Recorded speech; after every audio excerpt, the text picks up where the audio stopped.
नमस्कार प्रिय दर्शकों, एक बार फिर आपका स्वागत है। प्रिय दर्शकों, आज फिर एक नई कहानी, एक नया वीडियो लेकर के हम हाजिर हुए हैं। आज का जो प्रसंग है, आज की जो कहानी है, यह बड़ी ही मोटिवेशनल है, बड़ी ही ज्ञानवर्धक कहानी है। प्रिय दर्शकों, एक नेवले ने बताया कि माता पिता को सताने वालों के साथ क्या होता है। प्रिय दर्शकों, कहानी शुरू करने से पहले अगर आप हमारे चैनल पर पहली बार आए हैं तो चैनल को सब्सक्राइब करें, बेल आइकॉन ऑन एंड करें, अच्छे कमेंट किया करें ताकि हर आने वाले वीडियो का नोटिफिकेशन सबसे पहले आपको मिले और आप उसका फायदा उठा सकें। तो शुरू करते हैं आज की यह प्यारी सी कहानी। यह प्यारा सा वीडियो प्रिय दर्शकों प्राचीन समय की बात है। मध्य देश में एक महान प्रतापी राजा रहा करते थे। वह बहुत ही ज्ञानी और बुद्धिमान थे। वह अक्सर शिकार के लिए जंगल में जाया करते। एक दिन जंगल में वह आखेट के लिए जा रहे थे तो उन्होंने देखा कि एक नेवला बड़ी ही घायल अवस्था में पड़ा। राजा सीधे नेवले के पास जाते हैं तो राजा नेवले से कहते हैं कि हे नेवले, तुम्हें यह चोट कैसे लगी? तब नेवला कहता है, हे राजन, एक सर्प से लड़ाई के कारण मुझे यह चोट लगी है और वह सर्प अब यहाँ से चला गया है। तब राजा उसकी चोटों पर लेप लगाते हैं और नेवले से कहते हैं कि हे नेवले, काफी समय बीत चुका है और अंधेरा भी होने वाला है। क्या यहाँ पर कोई विश्राम करने के लिए जगह मिल जाएगी? तब नेवला कहता है कि हे राजन, पास ही में एक गुफा है, आप वहां रात्रि में विश्राम कर सकते हैं। नेवला आगे कहता है, हे राजन, मैं भी घायल अवस्था में पड़ा हुआ हूँ, कृपया मुझे भी अपने साथ उस गुफा पर ले चलिए। तब वह राजा और नेवला दोनों उस गुफा में चले जाते हैं। तब राजा कहता है, हे नेवले, तुम तो बड़े ज्ञानी प्रतीत होते हो और तुम मनुष्य से बातें भी कर सकते हो। क्या तुम आज की रात निकालने के लिए कोई बढ़िया सा कहानी सुना सकते हो? तब नेवला कहता है, हे राजन, मैं आपको आपके जीवन में काम आने वाली एक कहानी सुनाता हूँ जिससे आपको ज्ञान भी प्राप्त होगा और प्रेरणा भी मिलेगी। लेकिन आपको मेरी एक शर्त माननी होगी, तभी मैं आपको यह कहानी सुनाऊंगा। तब राजा कहता है कि कैसी शर्त है? तब नेवला कहता है, हे राजन, आपको यह कहानी पूरी सुननी होगी और पूरे मन से सुननी होगी। अगर सुबह भी हो जाए तो तब भी आपको यह पूरी कहानी सुनकर जाना होगा। तब राजा कहता है, हे नेवले, मुझे तुम्हारी यह शर्त मंजूर है, कृपया आप अपनी कहानी शुरू कीजिए। तब नेवला कहता है, हे राजन, प्राचीन समय की बात है।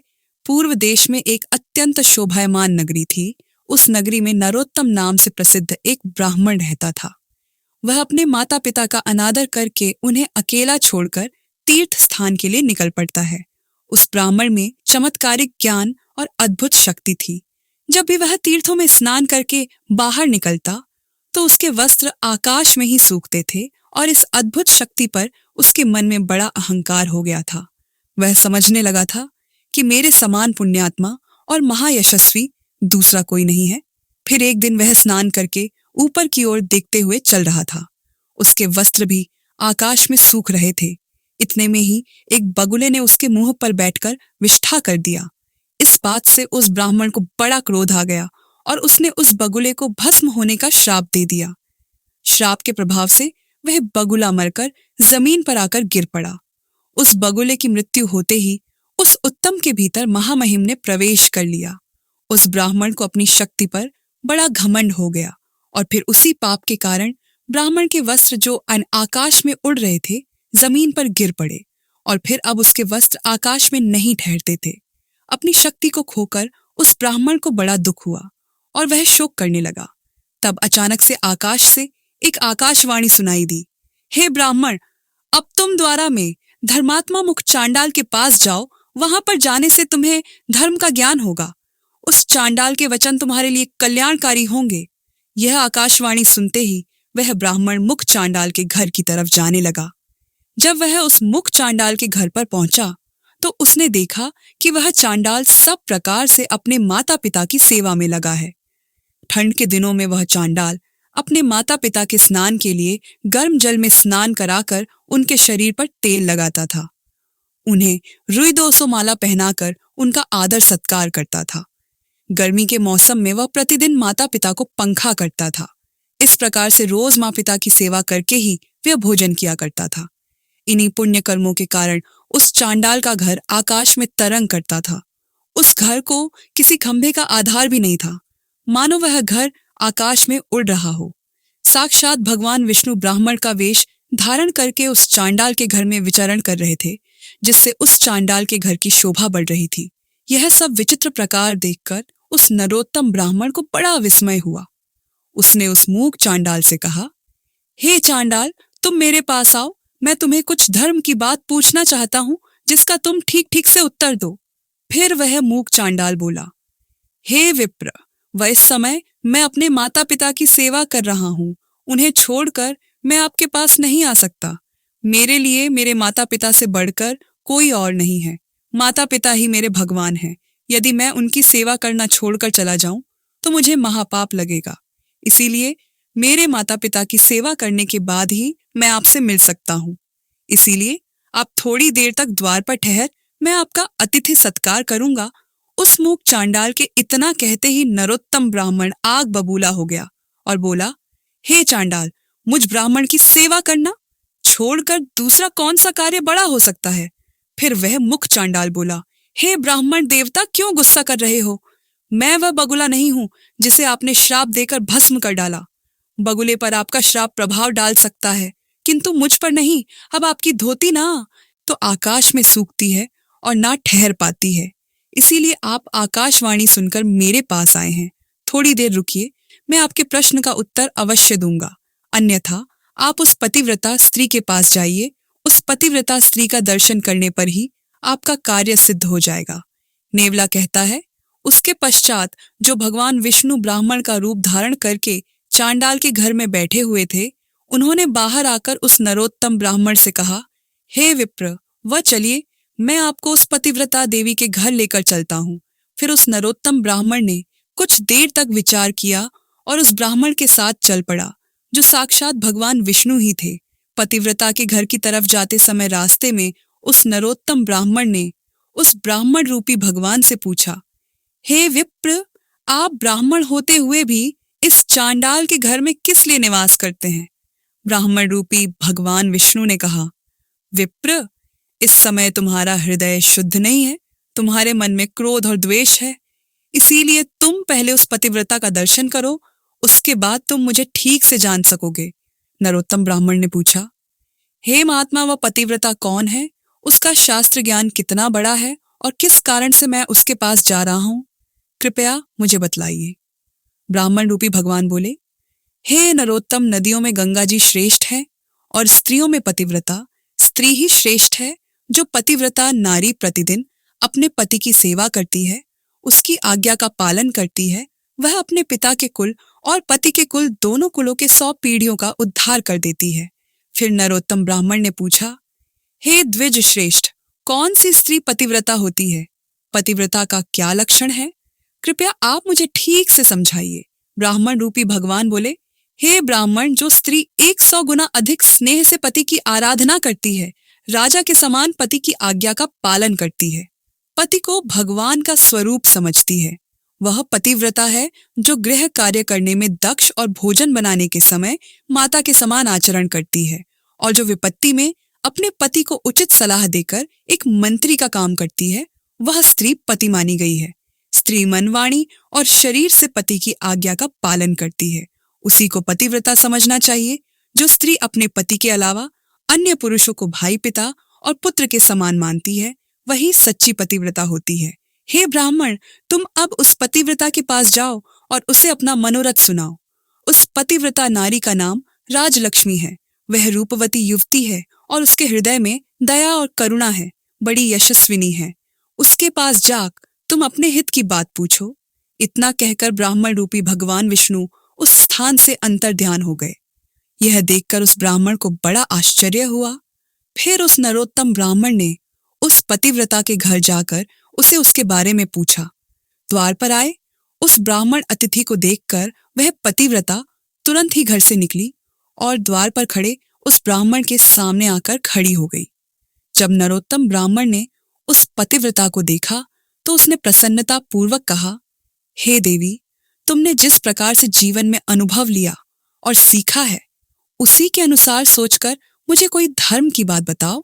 फिर वह पतिव्रता बोली, हे ब्राह्मण देवता, इस समय पर मुझे मेरे पतिदेव की पूजा करनी है। अभी मेरे पास समय नहीं है, इसीलिए आपका कार्य मैं बाद में करूंगी। इस समय आप मेरा आतिथ्य स्वीकार कीजिए। इस पर वह नरोत्तम ब्राह्मण बहुत क्रोधित हो उठा और बोला, हे कल्याणी, इस समय मैं भूख और प्यास से तड़प रहा हूं और मैं बहुत थका हुआ हूं। इसीलिए तुम अभी मेरा कार्य करो, अन्यथा मैं तुम्हें श्राप दे दूंगा। तब उस पतिव्रता राजलक्ष्मी ने कहा, हे ब्राह्मण, मैं वह बगुला नहीं हूं जिसे श्राप देकर आप यम ही मुझे भस्म कर डालेंगे। अभी मेरे पास समय नहीं है, इसीलिए आप वीर तुलाधार के पास जाइए और उन्हीं से अपने हित और धर्म की बात पूछिए। अभी मैं अपने पति को छोड़कर नहीं आ सकती। इतना कहकर वह घर के भीतर चली गई। तभी अचानक उस स्थान पर भगवान विष्णु ब्राह्मण का रूप धारण करके फिर प्रकट होते हैं। उन्हें देखकर वह नरोत्तम ब्राह्मण आश्चर्यचकित हुआ और उनके पास चला गया और कहने लगा, हे विप्र, आप अचानक से कहाँ अदृश्य हो गए थे? मुझे आपसे एक बात पूछनी है, कृपया ठीक ठीक इसका जवाब दे। पहले मैं उस मूक चांडाल के पास गया, उसे भी मेरी बगुले को श्राप देने वाली बात पता थी, और अब इस पतिव्रता नारी को मेरे द्वारा उस बगुले को दिए गए श्राप के बारे में पता था। यह दोनों ही उस घटना के बारे में कैसे जानते हैं? इन्हें किसने और कब बताया कि मैंने बगुले को श्राप दिया है? इस बात को सोचकर मुझे बड़ा विस्मय हो रहा है। ब्राह्मण रूपी भगवान बोलने लगे, हे विप्र महात्मा, लोग अत्यंत पुण्य और सदाचार के बल के कारण सब कुछ जान लेते हैं। हे ब्राह्मण, अब तुम मुझे बताओ, उस पतिव्रता ने तुमसे क्या कहा? ब्राह्मण ने कहा, हे विप्री, उस पतिव्रता ने मुझे वीर तुलाधार के पास जाने का उपदेश दिया है। अब यह वीर तुलाधार कहाँ पर रहता है? फिर ब्राह्मण रूपी भगवान विष्णु बोलने लगे, हे ब्राह्मण, चलो, मैं तुम्हें वीर तुलाधार के पास लेकर चलता हूं। इतना कहकर वे दोनों ही चलने लगे। उस नरोत्तम ब्राह्मण ने पूछा, हे विप्र, यह तुलाधार कहाँ रहता है? श्री भगवान ने कहा, जहां मनुष्यों की भीड़ एकत्रित होती है और नाना प्रकार के द्रव्यों की बिक्री होती है, उस बाजार में तुलाधार नाम का वैश्य द्रव्यों को बेचता है। उसने कभी मनवाणी और अपने कर्मों द्वारा किसी का कभी बुरा नहीं किया है। वह जीवन में कभी असत्य नहीं बोला और ना ही कभी दुष्टता की है। वह सदैव ही दूसरे लोगों के अच्छे के लिए काम करता है। वह सभी प्राणियों में समान भाव रखता है। वह प्राण भी दांव पर लग जाए तो भी कभी झूठ नहीं बोलता है। इसीलिए उसे वीर तुलाधार कहा जाता है। फिर वे दोनों ही उस वीर तुलाधार के यहाँ पहुंच जाते हैं। नरोत्तम ब्राह्मण ने उस तुलाधार को देखा जो नाना प्रकार की वस्तुओं को बेच रहा था। वह अन्य लोगों से बिक्री की वस्तुओं के संबंध में बातें कर रहा था। बहुत से स्त्री और पुरुष चारों ओर से उसे घेर कर खड़े थे। उस नरोत्तम ब्राह्मण को वहां पर खड़ा हुआ देखकर उस तुलाधार ने मधुर वाणी में पूछा, हे ब्राह्मण, आज यहाँ पर आपका कैसे आगमन हुआ है? नरोत्तम ब्राह्मण ने कहा, हे तुलाधार, मुझे तुमसे धर्म का उपदेश सुनना है, इसीलिए धर्म का उपदेश सुनने के लिए मैं तुम्हारे पास आया हूँ। तुलाधार बोला, हे विप्र, जब तक मेरे पास यह लोग रहेंगे तब तक मैं निश्चिंत नहीं हो सकूंगा। इसीलिए अब आपसे बात करने के लिए मेरे पास समय नहीं है। आपसे मेरा यही अनुरोध है कि आप अब धर्माकरर के पास जाइए। वही आपको समझाएगा कि आपके द्वारा उस बगुले को शाप देने से आपको कौन सा दोष लगा और किस कारण से आपकी धोती अब आकाश में नहीं सूखती है। इन सभी प्रश्नों का उत्तर आपको वही धर्मकार ही दे सकता है। उस धर्मकार का नाम शिल्पा है। वे बड़े सज्जन हैं। आप उन्हीं के पास जाइए, उन्हीं के उपदेश से आपकी कामना सफल हो जाएगी। इतना कहकर वह तुलाधार खरीदी बिक्री में लग गया। फिर उस नरोत्तम ब्राह्मण ने ब्राह्मण रूपधारी भगवान विष्णु से पूछा, हे विप्र, इस तुलाधार को भी मेरे बारे में पता है और अब उसने मुझे शिल्पा के पास जाने का उपदेश दिया है। इसीलिए अब मैं उस शिल्पा के पास जाऊंगा, लेकिन मुझे उस शिल्पा का घर पता नहीं है। ब्राह्मण रूप भारी भगवान विष्णु ने कहा कि ब्राह्मण, चलो, मैं तुम्हें उस शिल्पा के घर की तरफ लेकर चलता हूँ। फिर वे दोनों ही मार्ग पर चलने लगे। तब उस नरोत्तम ब्राह्मण ने भगवान विष्णु से पूछा, हे विप्रवर, यह तुलाधार ना तो देवताओं की पूजा करता है, ना ही ऋषियों की पूजा करता है और ना अपने पितरों का तर्पण करता है। फिर भी इसे मेरे बारे में कैसे पता है? मैंने उस बगुले को शाप दिया, वह बात यह तुलाधार कैसे जानता है? मुझे बड़ा आश्चर्य हो रहा है। कृपया आप इन सब का कारण बताइए। ब्राह्मण रूप भारी भगवान विष्णु बोले, हे ब्राह्मण, उस तुलाधार ने सत्य और समता से तीनों लोगों को जीत लिया है। वह सदैव सत्य के साथ खड़ा रहता है, कभी दूसरों के साथ विश्वासघात नहीं करता है और इसी सत्य के कारण समस्त देवता पितर और अर्षिगण उससे संतुष्ट रहते हैं। वह तुलाधार इन्हीं गुणों के कारण भूत और भविष्य की बात जानता है। सत्य से बढ़कर कोई धर्म नहीं है और झूठ से बढ़कर दूसरा कोई पाप नहीं है। जो पुरुष पाप से रहित है और जिसका चित्त अपने पराये मित्र शत्रु सभी के लिए समान है, वह किसी के साथ भेदभाव नहीं करता है। उसके सब पापों का नाश होता है। जो सभी के साथ समान व्यवहार करता है, उसके अंदर भगवान का वास होता है। जो इस प्रकार से सत्य के मार्ग पर चलकर सभी के साथ समान व्यवहार करता है, अपना पराया नहीं करता है, वह अपनी अनेकों पीढ़ियों का उद्धार कर देता है। जिसके अंदर सत्य होता है और जिसका स्वभाव सरल होता है, जो कभी भेदभाव नहीं करता है, वह साक्षात धर्म का ही स्वरूप होता है। इसी कारण से वह तुलाधार तुम्हारे बारे में जानता है। फिर उस नरोत्तम ब्राह्मण ने कहा कि विप्र, आपकी कृपा से मुझे तुलाधार के सर्वज्ञ होने का कारण पता चल गया है। अब आप मुझे उस शिल्पा के बारे में बताइए, वह कौन है और किस कारण से वह प्रसिद्ध है। ब्राह्मण रूपी भगवान विष्णु बोलने लगे, हे ब्राह्मण, अब मैं तुम शिल्पा का इतिहास सुनाता हूँ, इसे ध्यान से सुनो। पूर्व काल की बात है। एक राजा की पुत्री थी जो बड़ी ही सुंदर और जवान थी। वह कामदेव की पत्नी रथी और इंद्र की पत्नी शची के समान अत्यंत मनमोहक रूप वाली सुंदर थी। एक राजकुमार उस स्त्री से अपने प्राणों से भी अधिक प्रेम करते थे। राजकुमार ने उस राजा की पुत्री के साथ विवाह किया। उस स्त्री का नाम भी सुंदरी ही था। एक दिन राजकुमार को किसी महत्वपूर्ण कार्य के लिए अचानक ही बाहर देश जाना पड़ गया। उस राजकुमार ने मन ही मन सोचा, मैं अपने प्राणों से बढ़कर मेरी प्यारी पत्नी को किस स्थान पर रखें जिससे कोई इसका अपहरण ना कर सके, जिससे इसके सतीत्व की रक्षा हो सके। इस विषय में उस राजकुमार ने बहुत देर तक विचार किया और उसने सोचा कि केवल धर्मात्मा शिल्पा ही मेरी पत्नी के सतीत्व की रक्षा कर सकते हैं। इसीलिए वह राजकुमार अपनी रूपवान पत्नी को लेकर उस शिल्पा के घर पर गए और उन्होंने शिल्पा के सामने उसकी पत्नी की रक्षा करने का प्रस्ताव रखा। राजकुमार की बात सुनकर शिल्पा को बड़ा आश्चर्य हुआ। वह बोलने लगा, हे राजकुमार, ना तो मैं आपका पिता हूँ, ना भाई हूँ, ना बांधा हूँ और ना आपकी पत्नी के माता पिता के कुल का हूँ। फिर आप अपनी पत्नी को मेरे घर पर क्यों रखना चाहते हैं? अपनी पत्नी को मेरे घर पर रखकर आप किस प्रकार से निश्चिंत हो सकेंगे? फिर राजकुमार बोलने लगा, हे महात्मा, मैं जानता हूं कि आपके समान धर्मात्मा और जितेंद्रिय पुरुष संसार में दूसरा कोई नहीं है। यह सुनकर शिल्पा ने उस राजकुमार से कहा, हे राजकुमार, कृपया मुझे दोष मत देना। इस पृथ्वी लोक पर इस अप्सरा के समान आपकी पत्नी की रक्षा करने में कोई भी पुरुष कैसे समर्थ हो सकता है? हर कोई इसका उपभोग करना चाहेगा। फिर राजकुमार ने कहा, हे महात्मा, मैं बहुत सोच विचार करके ही आपके पास आया हूँ। यह आपके घर में ही सुरक्षित रहेगी और यह बात मैं भली भांति जानता हूँ। आपके घर में रहने पर ही इसके सतीत्व की रक्षा होगी। राजकुमार की बात सुनकर शिल्पा कहने लगा, हे राजकुमार, इस नगर में बहुत से कामी पुरुष भरे पड़े हैं। यहाँ पर किसी सुंदर स्त्री के सतीत्व की रक्षा कैसे हो सकती है? वह राजकुमार पुनः बोला, हे महात्मा, जैसे भी हो मेरी पत्नी आपके ही पास सुरक्षित रहेगी। आप इसकी रक्षा कीजिए। अब मैं जाता हूँ, मुझे आप पर पूर्ण विश्वास है। फिर शिल्पा कहने लगा, हे राजकुमार, मैं आपकी पत्नी के साथ सदा ही अनुचित बर्ताव करूंगा और उसी अवस्था में आपकी यह प्रिय पत्नी मेरे घर में सुरक्षित रहेगी। यदि मैं इसके साथ अच्छा बर्ताव करूंगा तो इस स्त्री के मन में मेरे प्रति काम भाव जागृत हो सकता है। इसीलिए मैं इसके साथ बुरा व्यवहार ही करूंगा। अन्यथा इस स्त्री की रक्षा के लिए आप ही कोई अनुकूल उपाय बताइए। मेरे घर में केवल एक ही शैया है और इसे मेरे और मेरी पत्नी के साथ उसी बिस्तर पर शयन करना होगा। इसके बाद भी आप अपनी पत्नी को मेरे पास रखना चाहते हैं तो इसे यहाँ पर रहने दीजिए, अन्यथा इसे यहाँ से लेकर चले जाइए।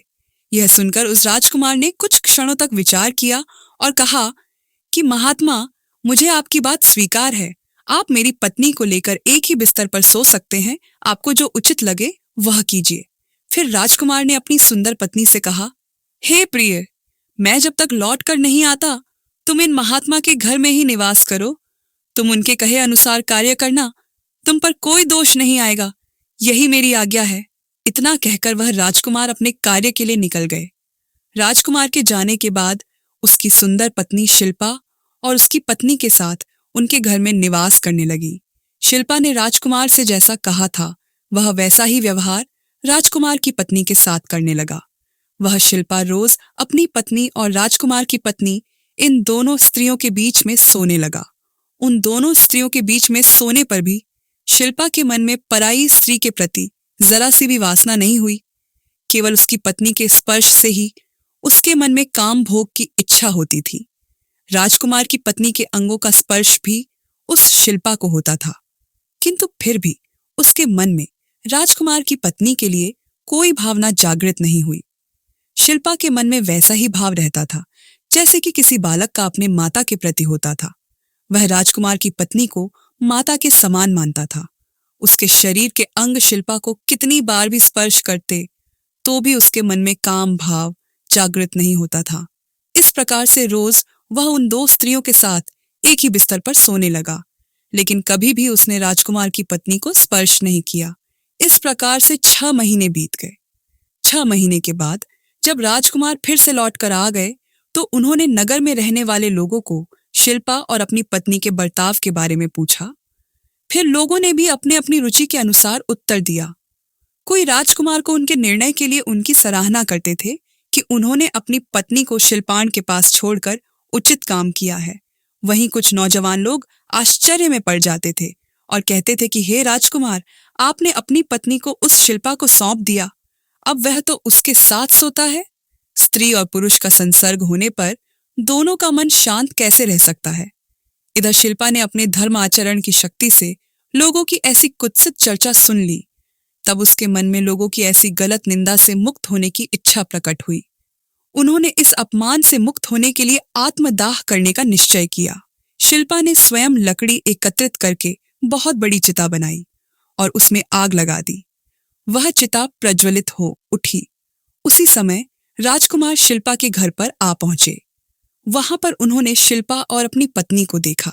राजकुमार की पत्नी का मुख प्रसन्नता से खिला हुआ था और शिल्पा अत्यंत दुखी और शोक में डूबे हुए थे। शिल्पा की मानसिक स्थिति को देखकर राजकुमार ने कहा, हे भाई, मैं आपका मित्र हूं और बहुत दिनों के बाद लौटा हूं। आप मुझसे बात क्यों नहीं कर रहे हैं? शिल्पा ने कहा, हे मित्र, मैंने आपके हित के लिए आपकी आज्ञा का पालन करते हुए आपकी पत्नी की रक्षा करने का अत्यंत कठिन काम किया है, किंतु बाहर जो लोग गलत बातें कह रहे हैं, मेरी निंदा कर रहे हैं। इस कारण से मेरा सारा परिश्रम व्यर्थ सा हो गया है। इसीलिए अब मैं अग्नि में प्रवेश करूंगा। संपूर्ण देवता और मनुष्य मेरे इस कार्य को देखें। यदि मैंने राजकुमार की पत्नी के साथ गलत काम किया है तो मेरा शरीर इस अग्नि में भस्म हो जाए। इतना कहकर वह शिल्पा अग्नि में प्रवेश कर गया, किंतु वह अग्नि शिल्पा के शरीर, वस्त्र और केस को जला नहीं सकी। आकाश में खड़े समस्त देवता प्रसन्न होकर उस शिल्पा की निष्ठा की प्रशंसा करने लगे। सभी ने चारों ओर से फूलों की वर्षा की। जिन जिन लोगों ने राजकुमार की पत्नी और शिल्पा के विषय में कलंकपूर्ण बातें कही थीं, उन सभी के मुंह पर नाना प्रकार के कोढ़ हो गए। फिर देवतागण उस स्थान पर प्रकट हुए और उन्होंने शिल्पा को अग्नि से बाहर निकलने को कहा और फिर राजकुमार ने शिल्पा को बारंबार नमस्कार करते हुए कहा, हे मित्र, आप धन्य हैं। आपके विषय में मैंने जो कहा था वह सत्य है। आपके समान पुण्यात्मा इस संसार में दूसरा कोई नहीं। उस समय पर समस्त देवताओं और ऋषियों ने मिलकर शिल्पा का नाम सज्जन शिल्पा रख दिया। देवताओं ने राजकुमार से कहा, हे राजपुत्र, अब तुम अपनी पत्नी को स्वीकार करो। इन शिल्पाण के समान कोई मनुष्य इस संसार में नहीं हुआ। इस पृथ्वी पर दूसरा ऐसा कोई पुरुष नहीं जिसे काम और लोभ ने परास्त ना किया हो। देवता, असुर, मनुष्य, राक्षस, पशु, पक्षी और कीट आदि संपूर्ण प्राणी काम के वशीभूत रहते हैं। यह काम ही संसार बंधन में डालने वाला है। इस सृष्टि में काम रहित मनुष्य मिलना कठिन है। इन शिल्पाण ने सभी को जीत लिया है, 14 भुवन पर विजय प्राप्त की है। इनके हृदय में श्री विष्णु बड़ी प्रसन्नता के साथ विराजमान रहते हैं। इनका स्पर्श और दर्शन करने से मनुष्य सब पापों से मुक्त हो जाते हैं और निष्पाप होकर स्वर्ग को प्राप्त करते हैं। प्रिय दर्शकों, इतना कहकर सभी देवता अपने अपने स्थान को लौट गए और वह राजकुमार और उसकी पत्नी भी अपने राजमहल को चले गए। तभी से उस शिल्पा को दिव्य दृष्टि प्राप्त हो गई और वे देवताओं को भी देख सकते हैं तथा तीनों लोगों की बातें अनायास ही जान लेते हैं। इतना कहकर ब्राह्मण रूपी भगवान विष्णु उस नरोत्तम ब्राह्मण को लेकर शिल्पा के घर के पास लेकर गए। उस नरोत्तम ने शिल्पा के दर्शन किए और उन्हें प्रणाम करके उनसे कहा, हे महात्मा, मैं बड़ी दूर से आपके दर्शन करने के लिए आया हूँ। कृपा करके आप मुझे धर्म का उपदेश दीजिए। फिर शिल्पा ने उस नरोत्तम ब्राह्मण को धर्म का उपदेश दिया और कहा, हे ब्राह्मण, अब आप पुरुषों में श्रेष्ठ सिद्धवर्त के पास जाइए। उनके दर्शन करने मात्र से ही आपका मनोरथ सफल हो जाएगा। आपके श्राप के द्वारा बगुले की मृत्यु तथा आपके वस्त्र अब आकाश में नहीं सूखते हैं। इन दोनों का कारण आपको पता चल जाएगा। इनके अलावा आपके मन में जो कामनाएं हैं वह भी पूर्ण हो जाएंगी। इस प्रकार से शिल्पा के द्वारा वचन सुनकर वह नरोत्तम ब्राह्मण ब्राह्मण रूपधारी भगवान विष्णु के साथ प्रसन्नता पूर्वक निकल पड़ा और फिर वह उस सिद्धिवर्धक के घर पर पहुंच गया। वहां पहुंचने के बाद उसने सामने खड़े हुए शुद्ध हृदय वाले एक तेजस्वी पुरुष को देखा, जो समस्त शुद्ध लक्षणों से संपन्न एवं अपने तेज से दीप्यमान दिखाई पड़ रहा था।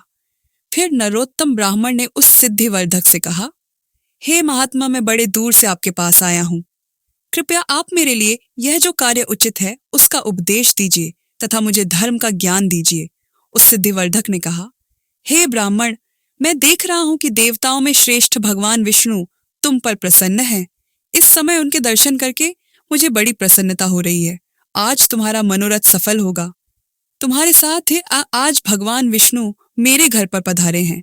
फिर उस नरोत्तम ब्राह्मण ने कहा, हे सिद्धिवर्धक, कहाँ है भगवान विष्णु? कृपया मुझे उनके दर्शन कराइए। सिद्धिवर्धक ने कहा, हे ब्राह्मण, भगवान विष्णु तो तुम्हारे पास ही खड़े हैं। तुम अपना मस्तक झुकाकर उन्हें प्रणाम करो। फिर जब उस नरोत्तम ब्राह्मण ने अपनी मन की आंखें खोलकर शुद्ध भाव से देखा तो साक्षात भगवान विष्णु उसके सामने खड़े थे। तब उस ब्राह्मण ने अपने हाथ जोड़कर भगवान विष्णु को प्रणाम किया और कहने लगा, हे देवेश्वर, आप मुझ पर प्रसन्न हुए हैं।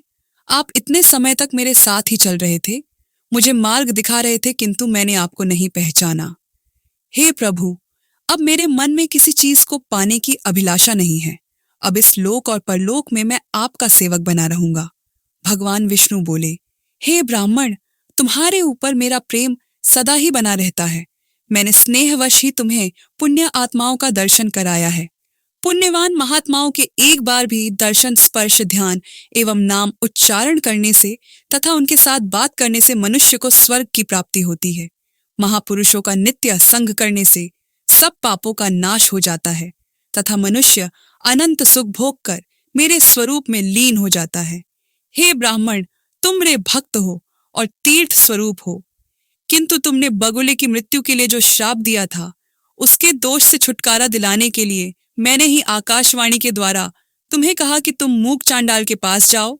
उस मूक चांडाल के दर्शन करके तुमने देखा ही था कि वह किस प्रकार से अपने माता पिता का पूजन करता था। उन सभी महात्माओं के दर्शन करके आज तुम मेरे मंदिर में आए हो। करोड़ों जन्मों के बाद जिस मनुष्य के पापों का नाश होता है, वही मनुष्य मेरा दर्शन कर पाता है, जिससे उसे मोक्ष की प्राप्ति होती है। हे वत्स, मेरी ही इच्छा से आज तुमको मेरा दर्शन हुआ है, इसीलिए तुम्हारे मन में जो इच्छा हो उसके अनुसार मुझसे वरदान मांग लो। वह नरोत्तम ब्राह्मण बोला, हे प्रभु, मेरा मन सदैव ही आपके ही ध्यान में लगा रहता है। संपूर्ण लोकों के स्वामी आप ही हैं। आपके सिवा कोई भी दूसरी वस्तु मुझे प्रिय नहीं है। भगवान विष्णु ने कहा, हे निष्पाप ब्राह्मण, तुम्हारी बुद्धि में सदैव ही ऐसे उत्तम विचार आते हैं, इसीलिए तुम मेरे धाम में आकर दिव्य भोगों का उपभोग करोगे। किंतु तुम्हारे माता पिता तुमसे आदर नहीं पा रहे हैं, इसीलिए तुम जाकर पहले अपने माता पिता की पूजा करो, उसके बाद ही तुम्हें बैकुंठ में स्थान प्राप्त हो सकता है। उनके दुखपूर्वक जीवन और क्रोध से तुम्हारी तपस्या प्रतिदिन नष्ट हो रही है।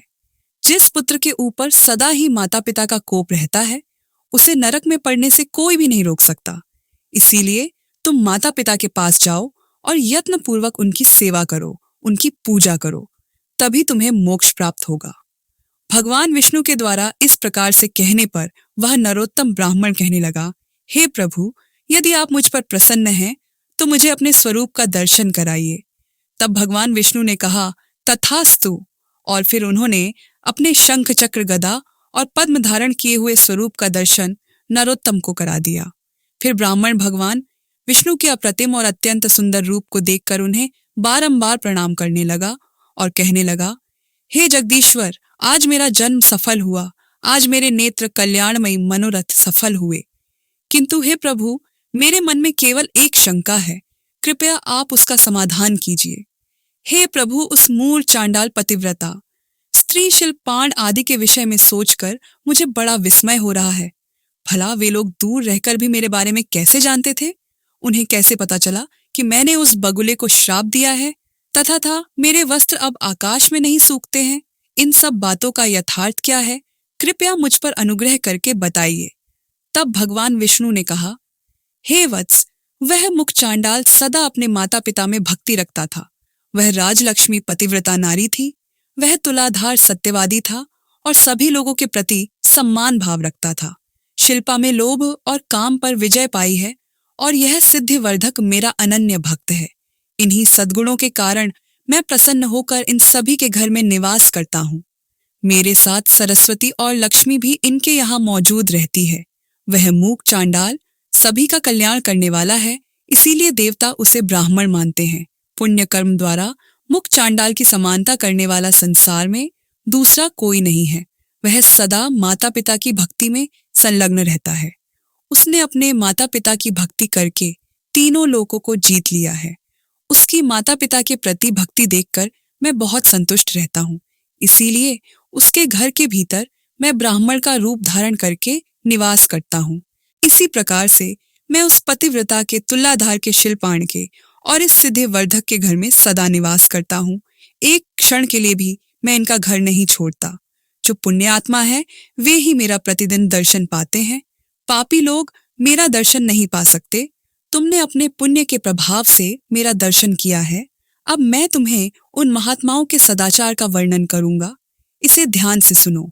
इस वर्णन को सुनकर मनुष्य जन्म और मृत्यु के बंधन से सर्वथा मुक्त हो जाता है। वत्स, देवताओं में भी पिता और माता से बढ़कर तीर्थ नहीं है जिसने माता और पिता की आराधना की है। महापुरुषों में श्रेष्ठ है, वह मेरे हृदय में रहता है और मैं उसके हृदय में, हम दोनों में कोई अंतर नहीं रह जाता। इस लोक में और परलोक में वह मेरे समान ही पूज्य है। वह ने समस्त बंधु बांधव के साथ मेरे रमणीय बैकुंठ धाम में पहुंचकर मुझ में ही लीन हो जाता है। माता पिता की आराधना के बल से ही वह मुख चांडाल तीनों लोगों की बातें जानता है। इस प्रकार से भगवान के वचन सुनकर वह मूक चांडाल बोला, हे जगदीश्वर, मोह और अज्ञान वश यदि किसी ने माता और पिता की आराधना नहीं की हो और फिर यदि उसे भले बुरे का ज्ञान हो जाए, पर वह माता पिता की सेवा करना चाहे तो उसके लिए क्या कर्तव्य है? तब भगवान बोले, हे वत्स, एक वर्ष, एक मास, एक पक्ष, एक सप्ताह अथवा एक दिन भी जिसने माता पिता की भक्ति की है वह मेरे धाम को प्राप्त होता है। तथा जो अपने माता पिता के मन को कष्ट पहुंचाता है, उनका अपमान करता है, वह अवश्य ही नरक में पड़ता है। जो बुद्धिमान पुत्र अपना सर्वस्व लगाकर माता पिता का श्राद्ध करता है, वह पूर्व जन्म की बातों का स्मरण करने वाला बन जाता है। उसे पितृभक्ति का पूरा फल मिलता है। श्राद्ध से बढ़कर महान यज्ञ तीनों लोकों में दूसरा कोई नहीं है। इसमें जो कुछ भी दान दिया जाता है वह सब अक्षय होता है। दूसरों को जो दान दिया जाता है उसका फल 10,000 गुना होता है। फिर वह नरोत्तम ब्राह्मण कहने लगा, हे प्रभु, आपने पिता के लिए किए जाने वाले श्राद्ध के बारे में बताया। कृपया आप मुझे बताइए कि पुत्र को पिता के जीते जी क्या करना चाहिए। कौन सा काम करके बुद्धिमान पुत्र को परम कल्याण की प्राप्ति हो सकती है? भगवान विष्णु बोले, हे वत्स, पिता को देवता के समान समझकर उनकी पूजा करनी चाहिए और पुत्र की भांति उन पर स्नेह रखना चाहिए। कभी मन से भी उनकी आज्ञा का उल्लंघन नहीं करना चाहिए। जो पुत्र रोगी पिता की सेवा करता है उसे अक्षय स्वर्ग की प्राप्ति होती है। पिता जब मरणासन्न होकर मृत्यु के लक्षण देख रहे हो उस समय भी उनका पूजन करके पुत्र देवताओं के समान हो जाता है। पिता की सद्गति के लिए विधि पूर्वक उपवास करने से जो भी लाभ होता है वह 1000 अश्वमेध और 100 राज स्वयं यज्ञ करने के बराबर होता है। प्रिय दर्शकों, नेवला राजा से कहता है, हे जन, अब मैंने आपको माता पिता की सेवा के विषय में संपूर्ण ज्ञान दिया है। तब राजा कहता है, हे ज्ञानी नेवले, आज आपने मुझे माता पिता के संबंध में उत्तम ज्ञान दिया है। इसके लिए मैं आपका आभारी हूँ। अब मैं इस ज्ञान का प्रचार संपूर्ण राज्य में करूंगा। प्रिय दर्शकों, हमारी आज की कहानी यहाँ समाप्त होती है। हम उम्मीद करते हैं कि आपको हमारी आज की यह कहानी, आज का यह वीडियो पसंद आया होगा और आप इससे ढेर सारी प्रेरणा लेंगे। मिलते हैं अगली ज्ञान चर्चा के साथ अगले वीडियो में। तब तक के लिए नमस्कार, धन्यवाद।